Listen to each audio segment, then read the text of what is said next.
C'est ce qui explique l'extraordinaire popularité dont il continue pour la plupart de bénéficier auprès des populations. Il suffit de voir l'accueil qui leur a été réservé à leur arrivée au Niger pour le premier sommet de l'AES. Le Niger, c'est le 3e pays le plus pauvre du monde, malheureusement pour lui. Et il y a des podiums dont on se passerait bien. Personne n'est capable de se dire est-ce qu'on n'est pas en train de faire une bêtise, pour parler poliment, en faisant un coup d'État.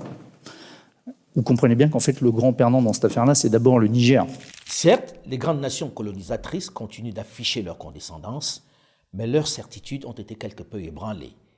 Elles s'affairent désormais à affiner leur stratégie pour conserver leur influence. Ces officiers sans passé politique, arrivés dans l'échiquier comme des ovnis, contre qui les grandes nations n'ont aucune pression directe parce qu'ils ne possèdent pas de compte bancaire ou de maison à l'étranger à saisir, parce qu'ils n'ont aucun agenda électoral, du moins pour l'instant, ont rebattu les cartes en prouvant que les Africains peuvent aussi envisager d'autres partenaires en toute liberté. Une bravade qui oblige les autres à discuter différemment désormais. Ne serait-ce que pour cela, ils ont déjà gagné une bataille. Pas la guerre, c'est vrai, mais une bataille que l'on veut décisive.